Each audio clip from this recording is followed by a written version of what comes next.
مونس الہی صاحب، چاہے حمزہ شہباز ہو یا کوئی اور ہو، وہ سب یہی کہتے تھے کہ جب بھی ہم ملاقات کرتے تھے کاف لیگ سے، ان کی اسٹریٹ اوے ایک ڈیمانڈ ہوتی تھی، چیف منسٹر بناؤ گے تو تمہارے ساتھ آئیں گے. آپ کہہ رہے ہیں کہ میٹر نہیں کرتا چیف منسٹر ہونا. اب آپ دیکھیں، جو اس دن رانا صاحب آئے ہیں، رانا صاحب نے آ کے بات کی، آپ کسی سے نیگوشیشن کرنے جا رہے ہو تو اب ہمارے ساتھ کوئی نیگوشیشن کرنے آئے گا تو یہ اس کی بھول ہے کہ وہ اوپر سے شروع ہوگا.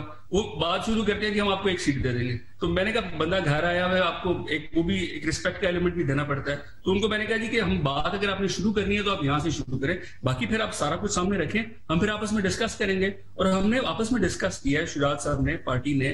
پھر جس دن فیصلہ ہوئے اسے ایک رات پہلے شجاعت صاحب، میں، پرویز صاحب، ہم کافی دیر بیٹھے رہے، ہم پوری ڈسکشن کرتے رہے. میں ان کو یاد کراتا رہا ہوں کہ آپ نے مجھے خود بتایا تھا کہ ہماری گراؤنڈ میں بیٹھ کے میاں نواز شریف صاحب نے وعدہ کیا تھا اور کہ پرویز صاحب کو یہ سی ایم بنائیں گے. جیسے ہی الیکشن ہوا ہے، ان کا مینڈیٹ آیا ہے تو بڑے میاں صاحب مرحوم نے بلایا گھر، اور گھر بلا کے انہوں نے کہا کہ جی دیکھیں چوئی صاحب، شجاعت صاحب کو کہا جی دیکھیں شہباز بھی میرا پتر ہے، پرویز بھی میرا پتر ہے، تو وہ بن جائے کوئی گل ہے. اب اس طرح تھوڑی ہوتا ہے. مونا صاحب، آپ بار بار چودھری شجاعت صاحب کا بھی نام لے رہے ہیں. چودھری شجاعت صاحب کا پچھلے دنوں ایک بیان آیا ہے جس میں وہ کہہ رہے ہیں کہ سالک اگر گیا ہے دوسری طرف تو وہ میری مرضی سے گیا ہے. تو آپ نے کیسے کنونس کر لیا تھا چودھری شجاعت صاحب کو؟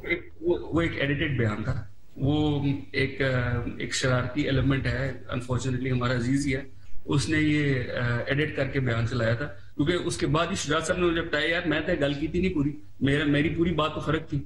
تو اب شجاعت صاحب کا لیول یہ ہے کہ وہ ہمارے بزرگ ہیں، تو شجاعت صاحب فائنل اتھارٹی ہوتے ہیں، ان کی مرضی کے بغیر میں کوئی کام نہیں کرتا.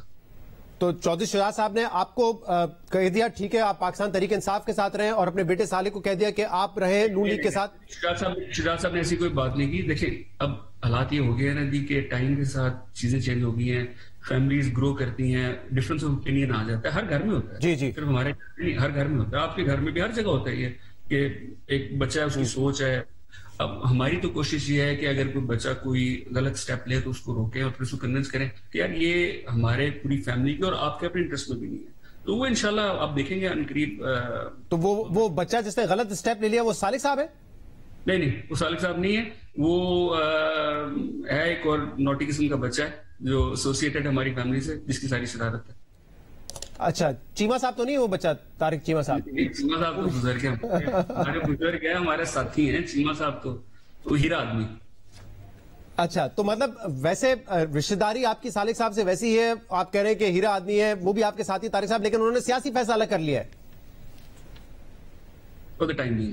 اور یہ انشاءاللہ آپ دیکھیں گے آگے جا کے یہ ٹھیک ہو جائے گا. فور دا ٹائم بینگ آپ کو لگتا ہے کہ یہ آ جائیں گے آپ کی سائٹ پہ دوبارہ؟ انشاءاللہ بالکل آئیں گے دونوں، طارق چیمہ صاحح بھی اور سالک بھی؟ بالکل انشاءاللہ تعالیٰ دونوں آئیں گے. اچھا، فی الحال تو وہ وزیر اعظم کے ساتھ عمرہ کرنے بھی گئے ہوئے. اچھا، مجھے یہ بتائیے گا کہ ایک انٹرویو میں زرداری صاحب نے یہ ویسے کہا تھا کہ بچے نے غلط فیصلہ کر لیا، بچے نے پھنسا دیا پرویز الہی صاحب کو، آپ کی طرف اشارہ تھا. اچھا، پتہ نہیں کس بچے کی طرف اشارہ تھا، انہوں نے میرا نام نہیں لیا. زرداری صاحب کی دیکھیں جی بہت عزت ہے، ہمارا بڑا اچھا ٹائم گزرا زرداری صاحب کے ساتھ. اور انہوں نے جب ہم اتحاد میں تھے، میرا خیال اس طرح کا اتحاد میں نے تو کبھی نہ دیکھا نہ سنا ہے. اور جہاں تک بلاول صاحب کی بات ہے، ان کا تو ویسے ہی بڑا اچھا رویہ رہا ہے. جب میں ابھی وسائل کا منسٹر تھا تو ایک ایشو تھا ہمیں سندھ گورنمنٹ کے ساتھ، تو بیکاز پی ٹی آئی اور پیپلز پارٹی کی آپس میں کوئی بات چیت بھی نہیں تھی، تو میں نے اپروچ کیا بلاول صاحب کو کہ جی یہ ایک ایشو ہے. انہوں نے فوراً سی ایم سندھ کو کہا کہ جی اس کو آپ ڈسکس کریں اور دیکھیں اس کا کوئی حل نکالا. تو وہ اپنی مخالفتوں سے نکل کے بھی پیپلز پارٹی جہاں ملک کی بات آتی ہے وہاں پہ وہ بات سننے کرنے کے لیے تیار ہے. صحیح. دو تین کوئک کویشچنز مونس الہی صاحب. ایک تو یہ کہ کیا جیسے آپ لوگوں نے پی ٹی آئی نے وفاق سے استعفیٰ دے دیا، کیا پنجاب سے بھی استعفیٰ دینے کا امکان ہے؟ یہ دیکھیں جی، یہ پی ٹی آئی نے فیصلہ کرنا ہے، خان صاحب نے فیصلہ کرنا ہے. ظاہر ہے ہم ان کے اتحادی ہیں تو اب ہم سب اسی ووٹ پہ سوار ہیں، تو جو فیصلہ ہوگا انشاءاللہ وہ ہم ان کے ساتھ چلیں گے. ان کے ساتھ چلیں گے آپ. اور فیڈرل میں، نیشنل اسمبلی میں لیڈر آف دی اپوزیشن کون بننے جا رہا ہے؟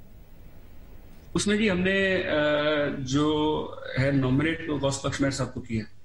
غوث بخش مہر صاحب سے ہمارا پرانا تعلق ہے، انہوں نے کہا تھا کہ جی وہ انٹرسٹڈ بھی تھے، تو انہوں نے جب اپروچ کیا تو شجاعت صاحب کا بھی یہی فیصلہ تھا، پرویز صاحب کا بھی یہی تھا کہ ہم ان کو سپورٹ کریں گے. اب آپ دیکھیں نا نیشنل اسمبلی میں یہ کیا کر رہے ہیں، جو وہاں پہ لوٹے ہیں ان کا دل ہے کہ ان کو بنا دیں لیڈر آف دا اپوزیشن.